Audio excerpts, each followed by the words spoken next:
عزیزان گرامی، جس عنوان کو ہم نے اپنی مجلسوں کا موضوع بنایا تھا وہ تھا انسان، اور رفتہ رفتہ ہم تخلیق انسان اور تخلیق انسان میں پوشیدہ راز اس کو آپ حضرات کے سامنے بیان کرنے کی سعادت حاصل کر چکے۔ اس کے بعد ہم نے بیان کیا کہ انسان کا پہلا مرتبہ کہ جب وہ ترقی کر لیتا ہے تو پہلا مرتبہ اس کا ہوتا ہے عبودیت کا۔ جب اس کی عبودیت خدا کو پسند آ جاتی ہے تو یہ عبودیت تبدیل ہو جاتی ہے ولایت میں۔ یہ ولایت انسان کے لیے دوسرا مرتبہ ہے۔ پھر جب ولایت خدا کو پسند آ جاتی ہے تو اس کا اگلا مرتبہ ہوتا ہے ولایت خاصہ، یا اللہ اسے نبی بنا دے یا اللہ اسے رسول بنا دے۔ اور جب رسالت کے کمال اپنی اوج پر پہنچ جاتے ہیں تو اسی انسان کا کمال آخر ہوتا ہے کمال امامت۔ اور لابلائے کلام میں آپ کے سامنے یہ ذکر کیا گیا تھا کہ انشاءاللہ اسی مجلس میں اس ترتیب کی حکمت کو بھی بیان کیا جائے گا کہ ہم نے کیوں اس ترتیب کو اس مجلس میں اس ترتیب سے استفادہ کی۔ ہمیں امامت تک پہنچنا تھا اور امامت سے امام حسین تک پہنچنا تھا۔ تو انشاءاللہ آج کی مجلس میں کچھ فراز مقام امامت کے، اور اگر وقت بچ گیا تو آج سے ہی حسب وعدہ فراز فضائل مولا ابوالفضل عباس کو شروع کریں۔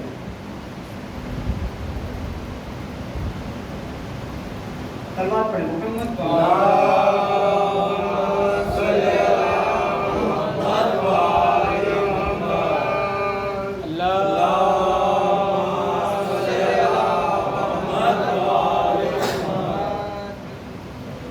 ہم چلے تھے انسان سے، ہم نے اس کی انسانیت پر گفتگو کی۔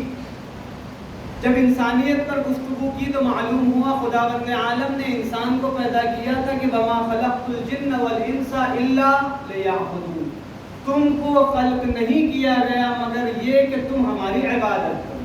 یعنی اگر تم عابد نہیں ہو تو تم خلقت کے اس مقصد پر پورے نہیں اترے، تم عابد نہیں ہو۔ اس حدیث میں بیان کیا گیا تھا کہ من ترک الصلاۃ متعمدا فقد کفر، جس نے جان بوجھ کر اپنی عبادتوں کو، اپنی نماز کو چھوڑا اس نے کفر کیا، وہ کافر۔ حدیث رسول کے ذیل میں اس کے بعد جب یہ عبادت اپنے مقام کو پہنچی تو اس کے بعد ہم نے ولایت کا ذکر کیا تھا، ہم نے بتایا تھا کہ ولایت جب خدا عطا کرتا ہے تو انسان کو وہ شرف حاصل ہوتا ہے کہ انسان کہتے ہو جا تو وہ ہو جاتا ہے۔ یعنی اب انسان کے ارادے پر خدا کا ارادہ ہے کہ اگر انسان کہے ہو جا تو خدا بھی کہتا ہے ہو جا۔ یہ ولایت تھی۔ پھر رسالت آئی کہ اس میں ولایت کا ایک ایسا زور ہوتا ہے کہ اس ولایت میں کہ جس کا دوسرا نام نبوت یا رسالت ہے، اگر وہ اپنے معراج پر ہوتی ہے تو وہ آگ جس کی فطرت یہ ہوتی ہے کہ وہ جلا دے، وہ اس ولی خدا کے لیے گلزار ہو جاتی ہے۔ وہ لوہا جس کی فطرت میں یہ ہوتا ہے کہ وہ سخت رہے، اگر ایسے ولی کامل کے ہاتھ میں آ جائے تو وہی لوہا موم کی طرح تبدیل ہو جاتا ہے۔ اگر ایسے ہی ولی کامل کو کے حکم پر کہ وہ سنگریزی جن کا کام ہے ساکت ایک جگہ پڑے رہنا، اگر کسی ولی کامل کے ہاتھ میں آ جائے تو وہ اس کے ہاتھ پر کلمگو ہو جاتی ہے۔ اب عزیزان گرامی جب یہ سارے مسائل پورے ہوئے اب آتی ہے بحث امامت.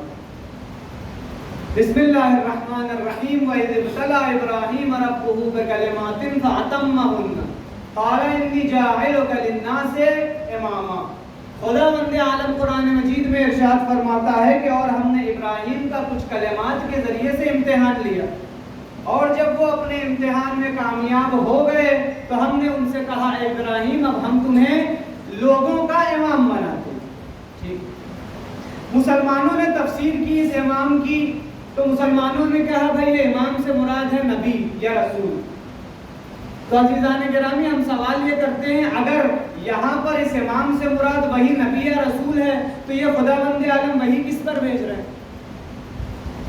بھائی ابراہیم نبی یا رسول تو تھے، تبھی تو خدا نے کہا نا کہ اب تمہیں ہم امام بنا رہے ہیں، یعنی امامت کا درجہ الگ ہے، نبوت الگ ہے. ٹھیک ہے. اب خداوند عالم نے جب ابراہیم کو امام بنایا تو پہلے یہ سمجھ لیں کہ مقام امامت کہتے کسے. اصحاب امام رضا نے سوال کیا یا ابن رسول اللہ، یہ جو خداوند عالم نے کہا ہے جناب ابراہیم سے انی جاعلک للناس اماما، اس کی تفسیر کیا ہے؟ یہ کون سا مقام ہے جس کے لیے پھر حضرت ابراہیم کہتے ہیں وقال من ذریتی، اور خدا میری ذریت میں قال لا ینال عہد الظالمین، کہ تمہاری ذریت میں ہم امامت رکھیں گے لیکن یہ درجہ امامت اتنا پاک ہے کہ تمہاری نسل میں اگر کوئی ظالم ہوگا تو ہم اس تک یہ منصب کو پہنچنے نہیں دیں گے. اتنا پاک منصب ہے. یعنی ابراہیم کو امتحان لے لینے کے بعد خدا نے رسالت کے بعد امامت بخشا ہے. تو سوچیے کس مقام پر یہ امامت کا درجہ. امام رضا سے سوال کیا گیا آقا یہ امامت کیا ہے؟ کیوں خدا نے کہا انی جاعلک للناس اماما؟ امام رضا نے خوبصورت جواب دیا. امام رضا کہتے ہیں کہ سنو ان اللہ اتخذ ابراہیم عبدا. دیکھیں اسی حدیث میں ہماری ترتیب جس کو ہم ایک محرم سے لے کر چلے ہیں، اس امام رضا کی اس حدیث پر میں نے اس ترتیب کو ترتیب کیا. امام رضا کہتے ہیں ان اللہ اتخذ ابراہیم عبدا قبل ان یتخذہ نبیا، ان اللہ اتخذہ نبیا قبل ان یتخذہ رسولا، ان اللہ اتخذہ رسولا قبل ان یتخذہ خلیلا، ان اللہ اتخذہ خلیلا قبل ان یجعلہ اماما، فلما جمع العشیاء قال انی جاعلک للناس اماما. امام رضا نے کیا کہا کہ خداوند عالم نے سب سے پہلے ابراہیم کو عبد بنایا. جب ابراہیم کا عبد اپنے کمال کو پہنچا تو خدا نے اسے اپنا نبی بنایا. جب ابراہیم کی نبوت اپنے کمال کو پہنچی تو خدا نے ابراہیم کو رسول بنایا. جب ابراہیم کی رسالت اپنے کمال کو پہنچی تو خدا نے اسے اپنا خلیل بنایا. اور جب ابراہیم کی خلت اپنی معراج پر پہنچی تو خدا نے اسے امام بنا دیا. یعنی 4 ایسے مرتبے ہیں انسان کے کہ اگر یہ کمالات موجود ہو تبھی ایک انسان امام بن سکتا ہے. کہنے سے مطلب یہ کہ امام رضا کہنا کیا چاہ رہے ہیں امامت کے بارے میں؟ یعنی یہ کہ امامت اس جام جم کو کہا جاتا ہے جس جام کے اندر کمال عبودیت، کمال نبوت، کمال رسالت، کمال خلت جب اپنے بہترین احسن وجہ پر آ کر ایک ساتھ جمع ہو جاتی ہے تب اس کائنات میں ایک امام کا وجود آتا ہے.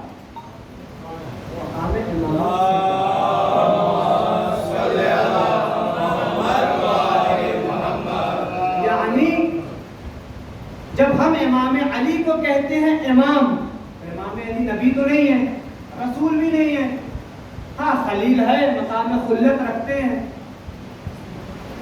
نبی بھی نہیں ہے، رسول بھی نہیں ہے، پھر یہ کیا بات ہے کہ امامت مل گئی؟ کہتے ہیں نہیں. امام رضا نے کہا کہ جب وہ سارے کمالات ایک جگہ اپنی بہترین وجہ پر مکمل طور پر جس میں جمع ہو جائے وہ امام. یعنی گرچہ امام علی نبی نہیں ہے، گرچہ امام علی رسول نہیں ہے، لیکن نبوت کے تمام کمال کا حامل وجود مبارک علی ہے. رسالت کے تمام کمال کا کامل وجود مبارک امیر المومنین ہے، یعنی آدم سے لے کر جناب خاتم تک تمام وہ کمال جو انبیاء میں موجود تھے اس کا مظہر امیر المومنین کی ذات، اسے کہتے ہیں امام، اسے کہتے ہیں امام۔ رسول اللہ نے کہا امام علی کے لیے کہ فی علی سنت الف نبی، کہ علی کے اندر، علی کے اندر، دیکھیں اسی بات کی میں تفسیر پیش کر رہا ہوں۔ یہ جو جس طریقے سے آپ یہ کہتے ہیں نا وما محمد الا رسول، کہ محمد تو کچھ بھی نہیں ہے، اگر کچھ ہیں تو صرف رسول، یہ کہتے ہیں یعنی رسالت کو محمد سے جدا نہیں کیا جا سکتا۔ ویسے ہی وما علی الا امام، یہ قاعدہ ہے کہ علی نہیں ہے مگر یہ کہ حجت خدا اور امام، اور امامت کو امیر المؤمنین سے جدا نہیں کیا جا سکتا، ٹھیک ہے۔ تو امامت کی تفسیر کرنے کے لیے مجھے امام علی کے تعلق سے جتنی حدیثیں آئی ہیں ان میں سے کچھ حدیثوں کو پیش کرنا پڑے۔ رسول نے کہا علی کے اندر 1000 انبیاء کی سنتیں موجود ہیں، علی کے اندر 1000 انبیاء کی سنت موجود ہے، یعنی علی وہ ذات ہے جس کے اندر 1000 انبیاء کے کمالات موجود ہیں۔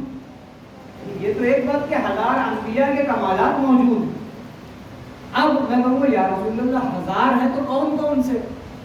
تو اب دیکھیں حکمت کا یہ تقاضا تو نہیں ہوتا کہ ایک ایک کا نام لیا جائے بتایا جائے، نہیں، تو پھر رسول اللہ نے ایک اور حدیث بیان کی۔ رسول اللہ کہتے ہیں کہ من اراد ان ينظر الى آدم في صفوته فينظر الى وجه علي، من اراد ان ينظر الى نوح في صبره فلينظر الى علي، من اراد ان ينظر الى موسى في حيبته فلينظر الى وجه علي، من اراد ان ينظر الى عيسى في زهده فلينظر الى وجه علي، من اراد ان ينظر الى ایوب في صبره فلينظر الى وجه علي۔ رسول اللہ نے اولو العزم نبیوں کو جمع کیا، ان کے اوصاف کو جمع کیا، اس کے بعد ارشاد فرماتے ہیں مسلمانوں سے کہ اگر کوئی چاہتا ہے کہ آدم کی صفت کو دیکھنا ہو تو چہرہ علی کو دیکھو، اگر نوح کے صبر کو دیکھنا ہے تو چہرہ علی کو دیکھو، اگر حسن یوسف کو دیکھنا ہے تو چہرہ علی کو دیکھو، اگر صبر ایوب کو دیکھنا ہے تو چہرہ علی کو دیکھو، اگر حیبت موسیٰ دیکھنی ہے تو چہرہ علی کو دیکھو، اگر زہد عیسیٰ دیکھنا ہے تو چہرہ علی کو دیکھو، یعنی وہ تمام کمالات جو اولو العزم پیغمبروں کے وجود میں موجود ہے، خدا نے ان تمام کمالات کو چہرہ علی میں رکھ دیا۔ نعرہ حیدری، نعرہ صلوات، اللہم صلی علی محمد و آل محمد، نعرہ حیدری، صلوات پر محمد و آل محمد، اللہم صلی علی محمد و آل محمد۔ امامت اسے کہتے ہیں جہاں تمام انبیاء کے اوصاف جس وجود میں جم ہو جائیں، وہ اس عالم میں امام حق ہوتا ہے، امام برحق ہوتا ہے۔ آیت اللہ وحید خراسانی بیان کرتے ہیں امامت کی تعریف میں کہ امامت ایک ایسا درخت ہے کہ جس کی ایک پستی ہے اور ایک بلندی، جس کی وہ شجرہ مقدس ہوتا ہے لیکن ایک پستی ہوتی ہے اور ایک بلندی ہوتی ہے۔ امامت اس شجرے کو کہتے ہیں کہ جس کی پستی عالم مادہ سے جڑی ہوئی ہو اور جس کی بلندی یعنی جس کا سر عرش اعظم کو تھامے ہوئے ہو، سمجھ رہے ہیں بات، جس کے پیر، جس کے قدم عالم مادہ کو تھامے ہوئے ہو۔ یہ آپ کی جو دنیا ہے، یہ جتنے یونیورس اور ملٹیورس کی آپ بات کرتے ہیں، اس کا وجود اور اس کے اندر جو بقا ہے وہ امام کی قدموں سے ہے، امام کے قدموں سے ہے، اور عرش اعظم کی جو بقا ہے وہ امامت کے سر سے ہے۔ اسی لیے رسول اللہ نے کہا تھا کہ لولل حجہ لسخطت الارض، کہ اگر امام یا حجت زمین پر باقی نہ رہے تو خداوند عالم نے جتنی چیزوں کو خلق کیا ہے سب کے سب تباہ و برباد ہو جائیں گے۔ کیوں؟ کیونکہ ان کا قیم، ان کو قائم رکھنے والے کی ذات کا نام ہوتا ہے امام، اسے کہتے ہیں امام۔ اب ہم یہ جو شیعہ ہیں جو 1400 سال سے امیر المومنین کی ولایت کا اور امیر المومنین کی خلافت کے دفاع پر مصر ہیں، ہم بار بار بضد ہیں اس چیز پر کہ ہم ہر محرم میں علی کی خلافت پر دلیلیں قائم کریں گے۔ جانتے ہیں کیوں کرتے ہیں؟ ہماری دل کی خوشی کے لیے نہیں کہ ہم نے علی کے لیے کچھ کر دیا۔ ہم علی کے لیے کیا کر سکتے ہیں؟ کر سکتے ہیں کچھ۔ یہ واقعہ میں اکثر مجلسوں میں ذکر کرتا ہوں، سن لیجئے، مفید۔ علامہ امینی نجف میں تھے، حرم مطہر امیر المؤمنین میں سلام کر کے داخل ہوتے ہیں، دیکھتے ہیں ایک اعرابی ہے، آیا بڑی جلدی میں، نہ سلام کیا نہ کچھ کہا، بس دروازے سے امیر المؤمنین کے حرم کے بعد سے داخل ہوتا ہے اور اپنے بچے کو یوں زری کے پاس دیکھتا ہے، کہتا ہے مولا مجھے شام کو واپس جانا ہے، یہ میرا بچہ ہے، بیمار ہے، پریشان ہے، کیا ہے آپ دیکھ لیجیے، میں آؤں پر اپنے بچے کو صحیح تعلیم دے کر چلا جاؤں۔ علامہ امینی کو بڑا تعجب ہوا کہ یہ کیا بدسلوکی ہے، وہ بھی امیر المومنین کے حرم میں، جو سب کے سردار ہے ان کے حرم میں ایسی حرکت۔ علامہ امینی شام کو واپس پلٹتے ہیں تو دیکھتے ہیں کہ وہی اعرابی آیا تھا، اپنے بچے کو صحیح سلامت لے کے چلا گیا، اٹھایا اپنے بچے کو، کہتے ہیں مولا خدا حافظ میں جا رہا۔ علامہ امینی کے ذہن میں دل میں ایک بات آ گئی۔ بات کیا آ گئی کہ مولا یہ اردو عرب اتنی بدتمیزی سے آپ کے حرم میں داخل ہو جاتا ہے، اور اس کی خواہش تھی کہ اس کے بچے کو ٹھیک کر دو، آپ نے ٹھیک بھی کر دیا، اب یہ چلے گئے۔ خواب میں امیر مولا امیر کی زیارت ہوتی، مولا امیر جانتے کیا کہتے ہیں؟ بولے امینی، شیخ امینی، ہم یہ جانتے ہیں کہ اس کی محبت ہم سے اتنی ہی ہے کہ اگر ہم اس کا ٹھیک نہیں کر کے دیں گے تو وہ ہم سے منہ پھیر دے گا، اس کا ایمان اتنا ہی ہے تو ہم تو اسے دیں گے، ٹھیک ہے؟ اور اگر تمہارے دل میں یہ تھا کہ تم نے، علامہ امینی کون ہے؟ علامہ امینی اس دنیا کی واحد شخصیت ہے جس نے امیر المؤمنین کی ولایت کی دفاع میں پوری دنیا گھوم کر اہل سنت اور اہل تشیع کے معتبر کتب سے وہ ساری حدیثوں کو جمع کیا، جس کا نام لکھا الغدیر۔ 20 جلدوں پر مشتمل کتاب ہونے والی ہے، 11 جلد چاپ ہو چکی ہے، باقی 9 جلدوں میں جو ہے کچھ سند کے مسائل ہیں، اس کو علماء حل کر رہے ہیں، انشاءاللہ وہ بھی آ جائے گی تو پوری 20 جلد کتاب ہو جائے گی صرف امیر المؤمنین کی ولایت کے دفاع میں، یا علامہ امینی، ٹھیک ہے؟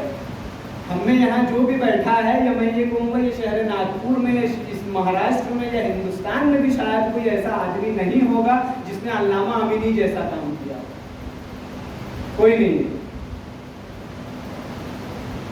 امیر جناب امیر کہتے ہیں اور اگر تمہارے دل میں یہ تھا کہ تم نے میرے لیے الغدیر لکھی تو مولا کاش اسی کا صلہ دے دیتے، تو تم یہ احسان نہ سمجھنا کہ تم نے میرے لیے لکھی، یہ علی کا حق ہے کہ تم میرے لیے یہ لکھتے، یہ تمہارا کمال نہیں ہے، یہ علی کی ولایت کا حق ہے کہ مجھ پر ایسی کتابیں لکھی جائیں۔ اور رہی بات یہ،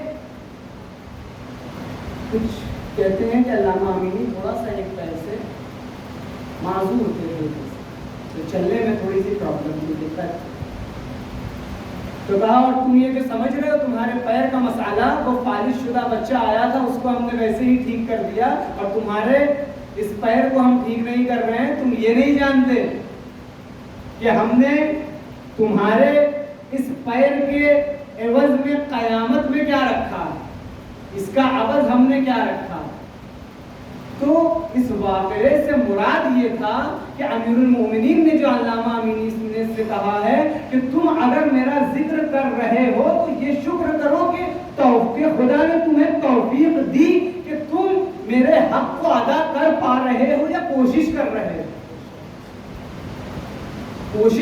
ہو تو علی کے لیے کوئی کیا کر سکتا ہے؟ کچھ نہیں. یہ ہمارے لیے توفیق کی بات ہے کہ ہم علی جیسے امام کا ذکر کر رہے ہیں اپنی مجلسوں میں بیٹھ کر. صلوات پر محمد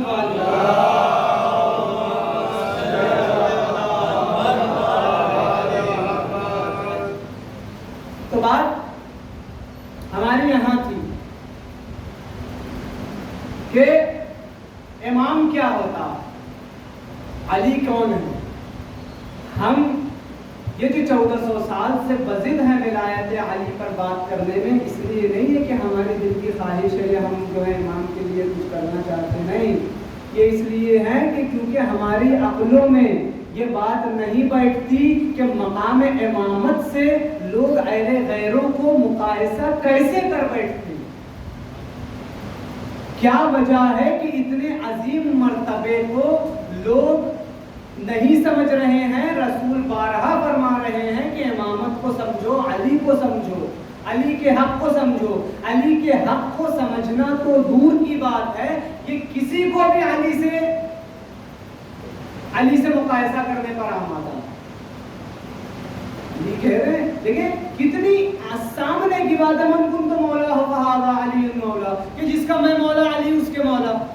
تو بھائی جب رسول اللہ سب کے مولا ہے تو علی بھی سب کے مولا ہے. تو اب اگر ہم یہ کہہ دیں کہ علی جو ہے آدم سے افضل ہے تو تمہیں اشکال کیوں ہے؟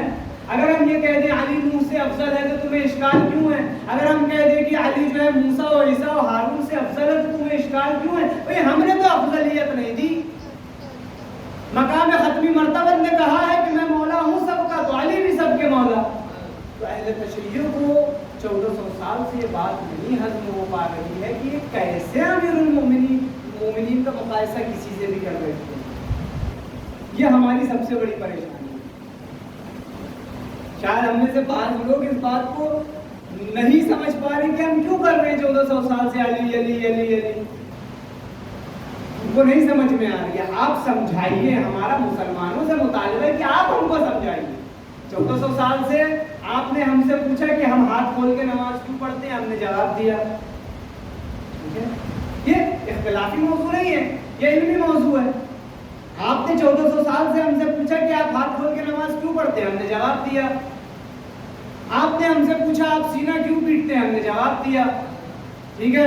آپ نے ہم سے پوچھا کہ آپ کربلا کی زیارت کیوں جاتے ہیں، ہم نے جواب دیا. آقا اب وہ دور نہیں ہے کہ ہم جواب دیتے رہیں. اب سوال کرو کہ آپ کیوں ہاتھ باندھ کے نماز پڑھتے ہیں، آپ کیوں کربلا نہیں جاتے ہیں، آپ کیوں سجدگاہ پر سجدہ نہیں کرتے ہیں. تو اب مسائل یہ ہو گئے کہ اب ہم کو سوال کرنا پڑے گا کہ بھائی مسائل 1400 سال میں ایسے کیسے ہو گئے. اب دور یہ کہ ہم سوال کر لیں بھائی ایسا کیوں. علمی لحاظ نہیں اختلافی لحاظ. ٹھیک ہے. امت محمدی کا ایک ساتھ رہنا بہت ضروری ہے. صلوات پر محمد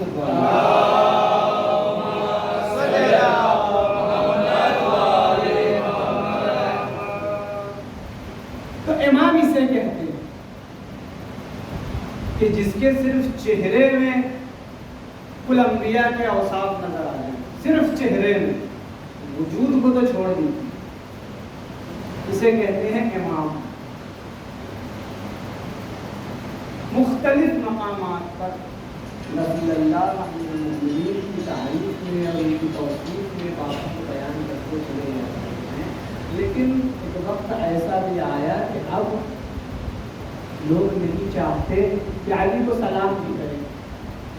ہم نے اپنے استاد سے پوچھا تھا ایک سوال، یہ بھی شاید آپ کے لیے مفید ہے. ہم نے اپنے استاد سے ایک سوال پوچھا تھا کہ ایک بات بتائیے، رسول اللہ نے 7 لاکھ حاجیوں کے مجمع میں امیر المومنین کو مولا کہا. 3 دن تک جشن منایا گیا، خیمہ لگایا گیا، لوگ آ کر بخل بخل لگے ابن ابی طالب بولتے رہے. اس کے بعد یہ وفات شہادت رسول کے بعد زمانہ کیسا بدلا کہ 1.25 لاکھ حاجیوں کے ذہن پلٹ گئے. یہ چھوٹی بات نہیں ہے، 1.25 لاکھ حاجی یعنی بہت بڑی بات ہے. 1.25 لاکھ حاجیوں کے دماغ پھر گئے. غدیر خم کو اس لیے چنا رسول اللہ نے کہ جب آدمی شدت میں کسی چیز کو دیکھتا ہے تو اسے یاد رہتا ہے. اتنے اہتمام کے ساتھ رسول اللہ نے کہا علی تمہارا امیر ہے، مولا ہے، آقا ہے. 1.25 لاکھ حاجی جو ہے ان کے دماغ پھر گئے. ساتھ نے بڑا منطقی جواب دیا، کہا دنیا ایسی ہے کہ اسے اپنا امیر کبھی تسلیم نہیں کرے گی جس کے ابا کے دامن میں پیبند لگا ہوا. دنیا اس کے سامنے کبھی جھکنے کو تیار نہیں ہوتی جو اپنی جوتیوں میں خود سے پیبند لگا کر اپنی جوتی کو سلے. کیونکہ دنیا کو آتی ہے شرم. یہ امیر المومنین کے ساتھ واقعہ نہیں ہے. آپ جانتے ہیں جناب جالوت کا واقعہ جو ہے کہ انہیں نبی نے اپنا جانشین بنایا تھا. جناب طالوت کو کہا تھا کہ یہ میرا جانشین اور میرا خلیفہ ہے. دنیا نے کیا کہا تھا کہ ہم اس کو اپنا امیر مانیں گے کہ نہ اس کے پاس پیسہ ہے، نہ اس کے پاس قوت ہے، نہ طاقت. وہی بات ہے کہ امیر المومنین نے یہاں چلی. امیر المومنین کے پاس کیا تھا؟ جب جناب امیر کا نکاح ہوا کیا تھا؟ رسول اللہ نے پوچھا یا علی فاطمہ سے نکاح ہے، ہاتھ میں کیا ہے؟ کہا یا رسول اللہ ایک تلوار ہے، ایک گھوڑا ہے، ایک میرے پاس زرہ ہے. یہ 3 میری پرسنل چیزیں ہیں، اس کے علاوہ میرا ذاتی کچھ بھی نہیں. تو کہا تلوار رکھو، گھوڑے کی بھی تمہیں ضرورت ہے کیونکہ تم اللہ والے، تم کو اللہ کا کام کرنا ہے. ہاں زرہ کی تمہیں ضرورت نہیں ہے اس لیے کیونکہ تمہارا حامی و مددگار تو خدا ہے. تو 3 چیز تھی امیر المومنین کے پاس. امیر المومنین تاریخ بشریت کی ایسی شخصیت ہے کہ جنہوں نے اس دنیا کو زہد کا درس دیا. آپ نے وہ واقعہ سنا تھا کہ امام حسن کا دسترخوان عرب میں سب سے مشہور دسترخوان ہوا کرتا تھا. امیر المومنین زندہ تھے، اس کے باوجود آج دیکھیں اگر بیٹے کی کمائی لاکھوں اور کروڑوں میں ہے تو باپ کے رویے تبدیل ہو جاتے ہیں. یہ فیکٹ ہے عزیزان کرام. لیکن وہی علی ہے کہ پورے عرب میں جس کے بیٹے کا دسترخوان سب سے وسیع ہے تو مسجد میں بیٹھ کر آج بھی جو کی سوکھی روٹی کھا رہے ہیں. یعنی علی یہ بتا رہے ہیں کہ مجھے یہ نہ سمجھو کہ میں فقیر ہوں یا میں غریب ہوں. جناب فضہ نے امیر المومنین کے سامنے چاندی لے کر آئی تھی کہ مولا اسے بیچ دیجئے، کیونکہ چاندی بنانے کا فن جانتی تھی کہ مولا اسے بیچ دیجئے تاکہ بچوں کے لیے کچھ غذا فراہم ہو سکے. فضہ کہتی ہے فضہ اللہ تمہیں جزائے خیر دے، علی کو چاندی دکھائے. علی نے اشارہ کیا، زمین شک ہوئی اور سارے زمین کے ہیرے موتی جواہرات یاقوت برآمد ہوئے. کہا فضہ علی کے دست قدرت میں کیا نہیں. امیر المومنین کے ہاتھ میں سب ہے لیکن علی کی زندگی، علی کی امامت میں علی کو زہد کا درس دینا تھا.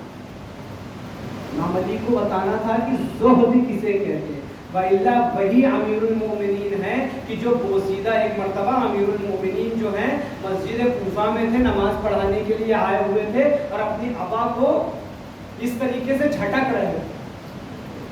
تو لوگ پوچھتے ہیں یہ علی کر کیا رہے ہیں؟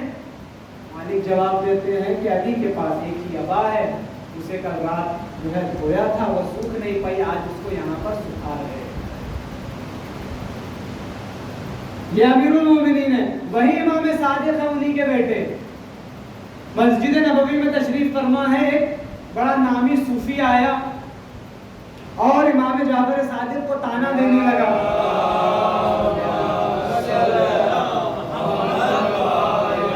میں اس واقعے کو بھی ایک مصلحت کے تحت ذکر کر رہا ہوں کہ کوئی میرے جملوں کا غلط مطلب نہ لے لے کہ نہیں بھائی کچھ کمانا نہیں ہے, پیسہ کیا ہے, کچھ نہیں. بہت ضروری ہے عزیزان کرام, پیسہ نہیں ہوگا تو آپ واقعا دین کو پروپوگیٹ کرنے میں تھوڑے پیچھے رہ جائیں گے.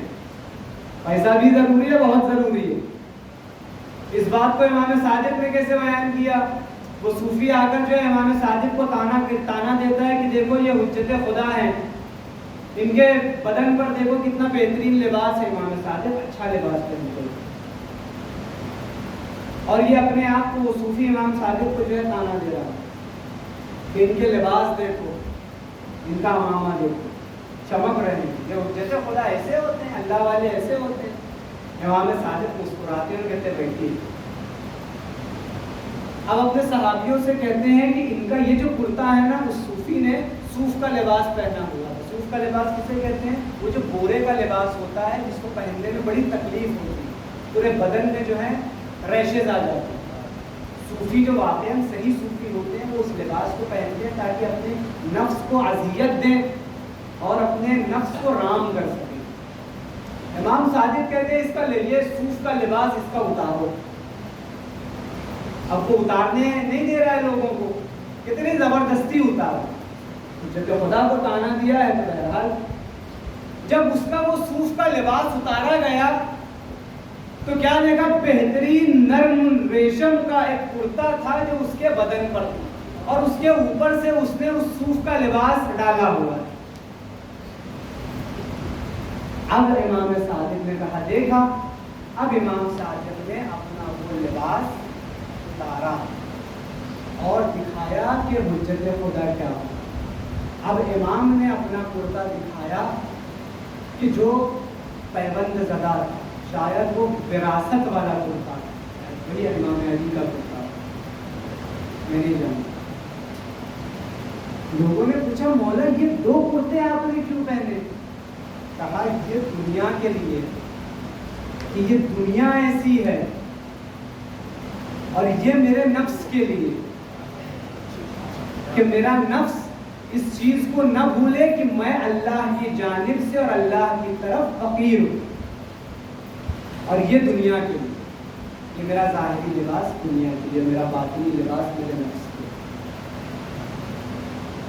تو دونوں چیزوں کو لے کر چلنا ضروری ہے. آج اگر آپ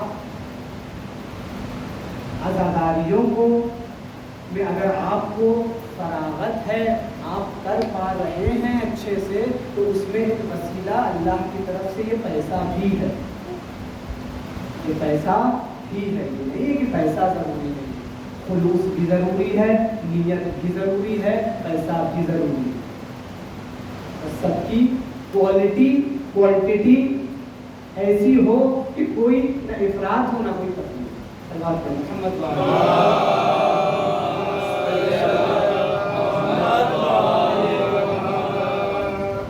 تو یہ امام ہوتا ہے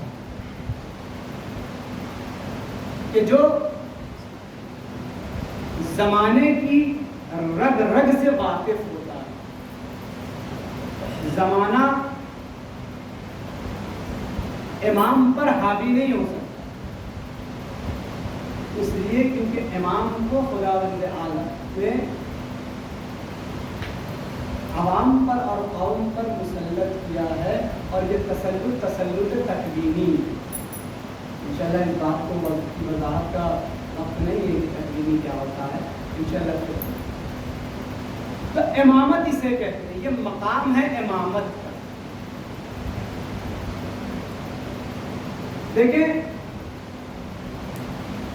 یہ آخری بات, اور اس کے بعد میں آج کی جو مناسبت ہے کچھ فراز اور حضرت عباس کی مجھے بیان کرنا. یہ امامت تک میں آگے رکنا تھا, اس کے بعد اس میں جو خاص امامت میں وہ خداوند عالم نے ان اماموں میں جو 12 امام ہیں, ان امام نے جو ایک خاص چیز جو امام حسین کو عطا کی ہے اسے بیان کیا. تو یہ امام ہوتا. اور اگر امامت کی تعریف کرنی ہے تو صرف اور صرف تعریف کی جا سکتی ہے ذات مبارک یا وجود مبارک مولا امیر کے لیے. اگر امام اتنا ہے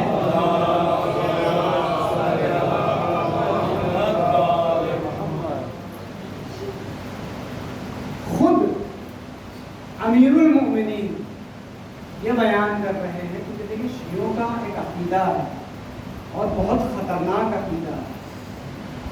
یہ ایسا عقیدہ ہے کہ جو واقعاً شیعوں کو دوسروں کو مجبور کر دیتا ہے کہ شیعوں کو کافر کہیں. اتنا خطرناک عقیدہ ہے. لیکن ہم اس عقیدے کے ساتھ جیتے ہیں اور اسی عقیدے کے ساتھ مرے ہیں. کیا کہ نسل فاطمہ الزہرا سے 11 امام اور فاطمہ الزہرا کے شوہر یہ 12 افراد ایک کم 1,24,000 انبیاء سے افضل ہیں.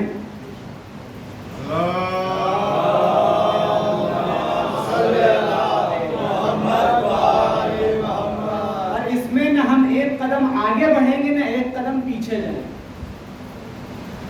یہ ہمارا عقیدہ ہے. اسی عقیدے کی بنیاد پر تشیع قائم. افضل ہے. کیا دلیل ہے آپ کے پاس افضل ہے؟ سعد بن سوحان امیر المومنین کے بہترین صحابی ہیں. وہ آ کر امیر المومنین سے کہتے ہیں السلام علیکم یا امیر المومنین. کہا سعساں کیا خبر ہے؟ کہا مولا کچھ مسائل دریافت کرنے ہیں. کہا سعساں پوچھو. لیکن مولا تھوڑا اصول سے مرتبط ہے. کہا سعساں پوچھو. تو سعد بن سوحان پوچھتے ہیں کہ ایک سوال ہے کہ آپ افضل ہیں یا آدم افضل ہیں؟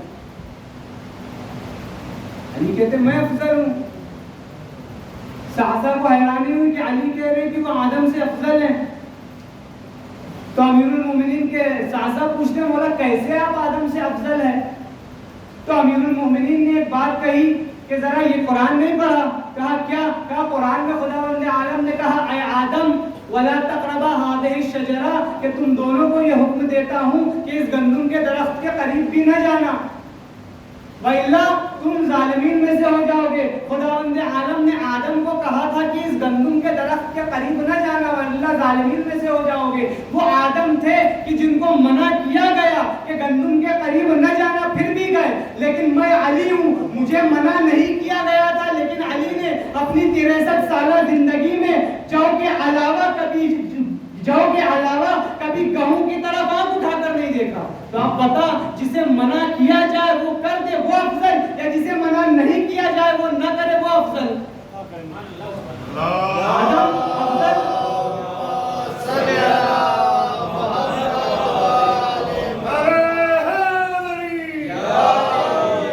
ہمیں افضل. کہا اچھا مولا آپ افضل یا نوح افضل؟ کہا سعسا میں افضل. کہا علی آپ کیسے افضل؟ نوح نے تو 950 سال تبلیغ کی ہے. آپ کی دور خلافت تو ابھی شروع ہوئی ہے. کہا امیر المومنین نے قرآن میں سورہ نوح میں خداوند عالم نے ارشاد فرمایا رب لا تذر علی الارض من الکافرین دیارا کہ جب جناب نوح کے صبر کا پیمانہ لبریز ہو چکا تب جناب نوح نے بددعا کے لیے ہاتھوں کو اٹھایا اور کہا خدا اب اس زمین پر کافرین کو باقی نہ چھوڑنا. اگر یہ باقی رہ گئے تو یہ کافرین کے علاوہ کسی اور کو جنیں گے ہی نہیں. یعنی اب ان کی نسل میں جو بھی آئیں گے سب کے سب کافر ہوں گے. یعنی جہاں پر جناب نوح کے صبر کا پیمانہ لبریز ہو گیا. علی کہتے ہیں میں علی ہوں کہ رسول کی وفات کے بعد میں وہ علی ہوں جسے رسول نے تمام عالم کا مولا بنایا. لیکن لوگ علی کو سلام کرنا بھول گئے. علی پہ وہ ظلم کیا کہ اب علی کے علاوہ کوئی اور ہوتا تو علی کے صبر کا پیمانہ لبریز ہو چکا ہوتا. وہ نوح تھے کہ جن کے لب صبر کا پیمانہ لبریز ہو گیا. انہوں نے بددعا کے لیے ہاتھ اٹھا دی. لیکن علی نے اتنے مصائب سہے لیکن امت محمدی کے لیے کبھی بددعا کے لیے ہاتھ نہ اٹھائے. اب یہ بتا جو بددعا کے لیے ہاتھ اٹھا دے وہ افضل یا جو مصائب سہ کر بددعا کے لیے ہاتھ نہ اٹھائے وہ افضل؟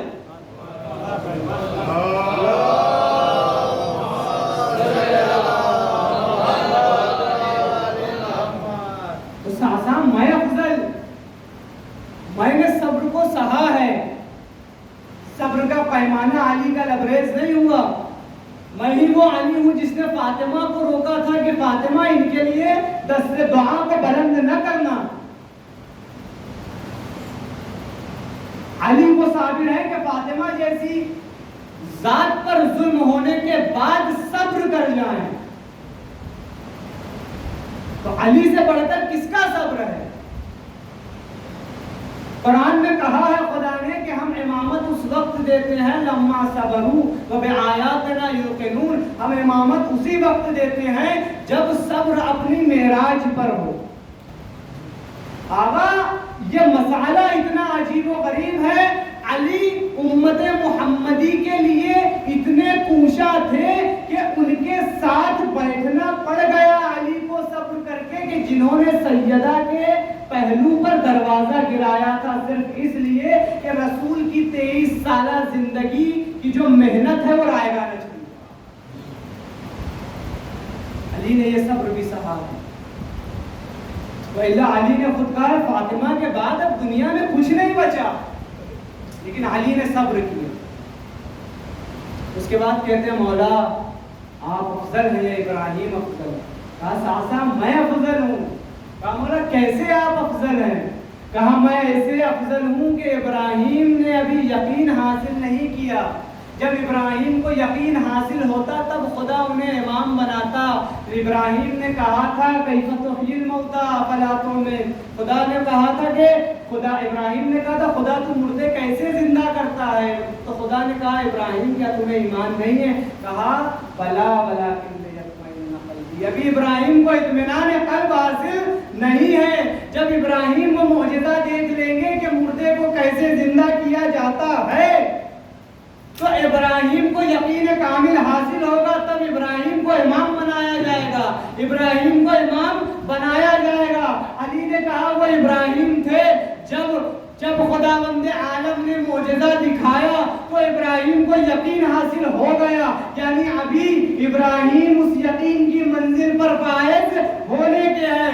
میں علی ہوں کہ یقین کے اس معراج پر فائز ہوں کہ لو کشف عنی الغطاء ما ازددت یقینا، کہ اگر علی کے آنکھوں کے سامنے سے اب زمین و آسمان کے سارے پردوں کو بھی ہٹا دیا جائے تو علی کے یقین میں ذرہ برابر بھی کمی نہیں آئے گی۔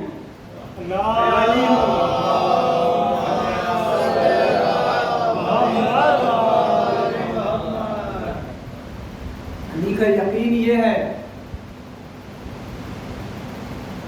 کہا مولا آپ افضل ہیں یا عیسیٰ افضل ہے؟ کہا میں افضل ہوں، تو میرا مقایسہ عیسیٰ روح اللہ سے کیسے کر رہا ہے؟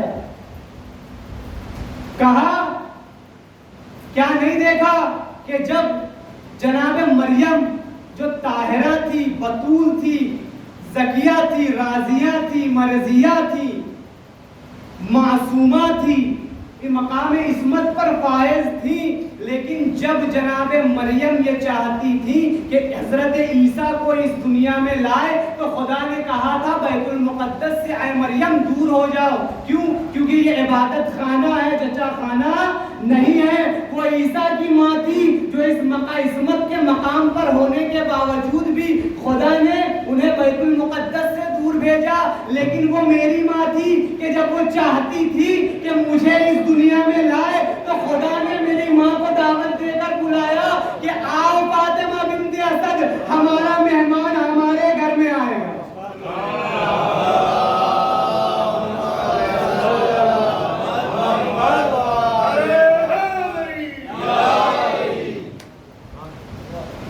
علی سے کسی کا مقابلہ نہیں،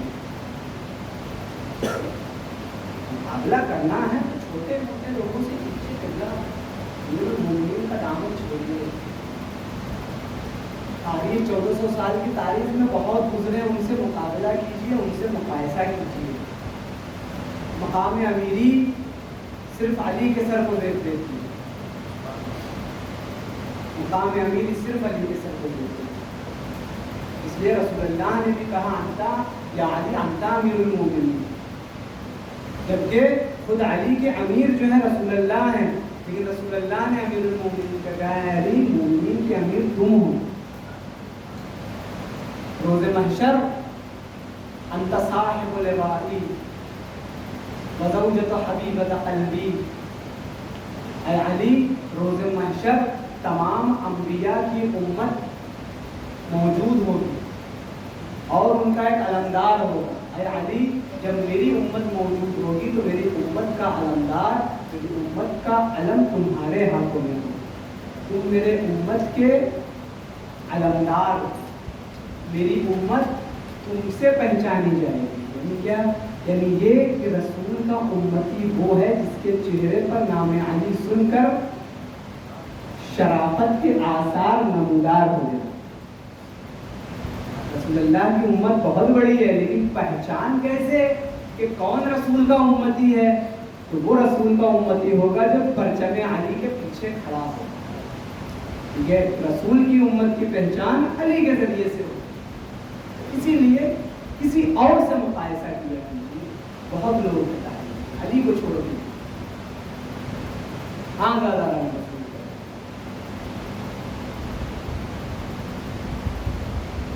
آج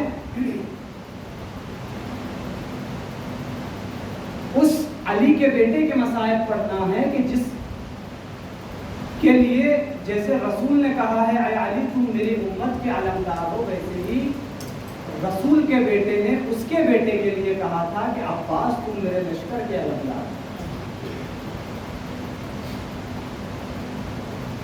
وہاں رسول تھے اور علی تھے، یہاں رسول کا بیٹا ہے اور علی کا بیٹا. وہی تعظیم و احترام کا مظاہرہ جو علی رسول کے ساتھ کیا کرتے تھے، وہی تعظیم بعینہ ہی ہو بہو ابی الفضل العباس امام حسین کے ساتھ کیا. کیوں؟ ماں کے لیے. عباس جانتے تھے کہ حسین کی ماں کا نام فاطمہ، حسین کی ماں کا نام فاطمہ ہے. اور تاریخ گواہ ہے کہ حضرت عباس کی پیدائش سے لے کر 34 سال یا 32 سال کربلا میں تھے. ابوالفضل عباس نے جناب زینب کو کبھی سیدتی کے علاوہ کسی الفاظ سے آواز نہیں دیا. کبھی یہ نہیں کیا بہن. کبھی جناب عباس نے جناب ہم نے یہ سنا ہے کہ امام حسین کو کبھی بھیا نہیں کہا. نہیں، مولا عباس نے کبھی جناب زینب کو بھی بہن نہیں کہا. کیوں؟ کیونکہ ماں ایسی. جب جناب امیر المؤمنین جناب فاطمہ بنت اسد جناب فاطمہ کلابیہ کو نکاح کر کے اپنے گھر لائے تھے تو علی چاہتے تھے کہ جناب ام البنین گھر میں داخل ہو جائیں. جناب ام البنین گھر میں داخل نہیں ہوتے. جناب ام البنین کہتی ہیں آقا میں یہ چاہتی ہوں کہ جو گھر کی سردار ہیں پہلے اس کی اجازت لے لیں. کہا دونوں شہزادیوں کو بلوا دیجیے. جب جناب زینب اور جناب ام کلثوم کا سن چھوٹا تھا، جب وہ چھوٹی تھی، جب جناب ام البنین نے جناب زینب اور جناب ام کلثوم سے کہا تھا کہ شہزادیوں میں اس گھر میں تمہاری کنیز بن کر آ رہی. یہی وہ درس تھا جسے جناب ام البنین نے ابوالفضل عباس کو دیا کہ حسین کو ہمیشہ اپنا آقا اور سردار مانی، زینب ام کلثوم کو ہمیشہ اپنی شہزادیاں مانی، اور ان کے سامنے ایسے ہی جھکے رہنا کہ جیسے غلام آقا کے سامنے جھکا ہو. نے مزدور میں کر دینا. عباس اس غربت کا نام ہے کہ جس نے اپنے سامنے اپنے ہاتھوں کے پالے ہوئے بچوں کو مرتے ہوئے دیکھا. عباس جیسی شجاعت والا شخص اور عباس جیسی شخصیت نے جو صبر کیا ہے، قیامت تک ایسا صبر کوئی نہیں کر سکتا.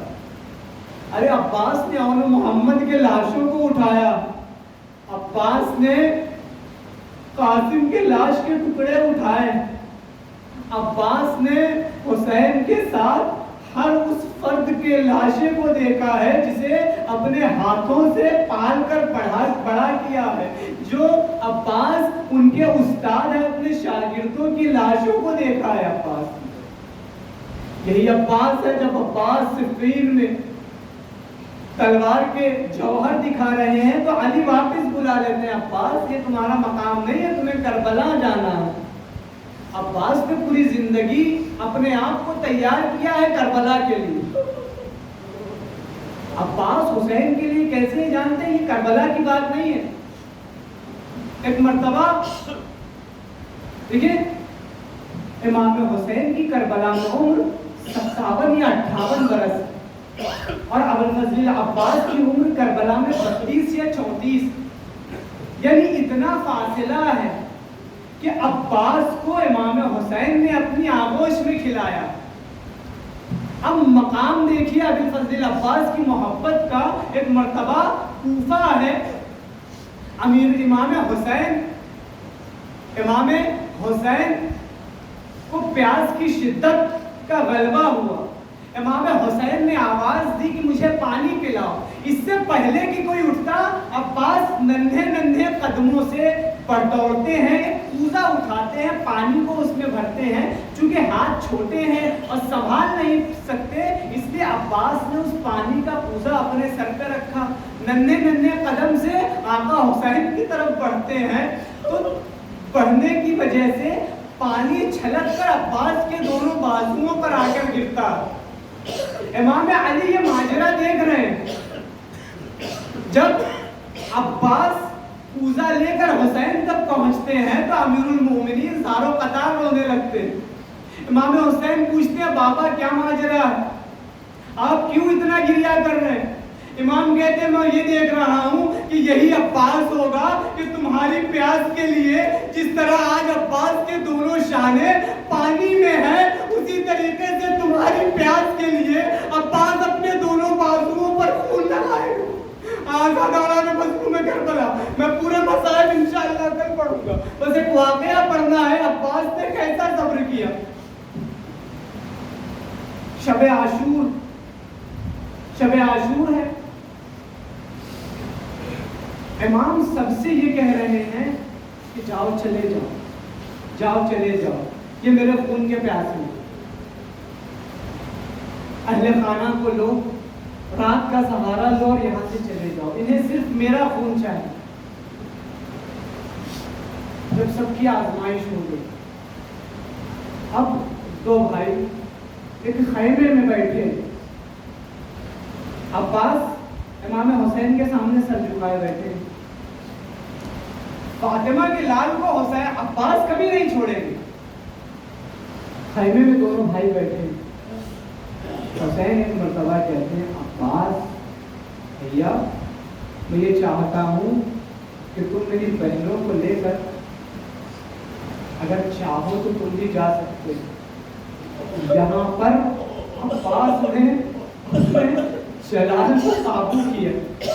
جب امام حسین نے یہ کہا کہ بھیا میری بہنوں کو لے کر اور بچوں کو لے کر تم یہاں سے چلے جاؤ، یہ پہلی دفعہ تھی اور عباس نے سر جھکا کر اپنے وجود کو قائم کیا اور سر کو پھیرا اور جانے لگے۔ ایک مرتبہ حسین اپنے بھائی کے مزاج کو جانتے تھے، حسین عباس کی طرف دوڑتے ہیں اور پیچھے سے اپنے بھائی کو گلے لگاتے ہیں، کہتے ہیں عباس میں جانتا ہوں تم فاطمہ کے لال کو نرغہ آدھا میں کبھی اکیلا چھوڑ کر نہیں جاؤ۔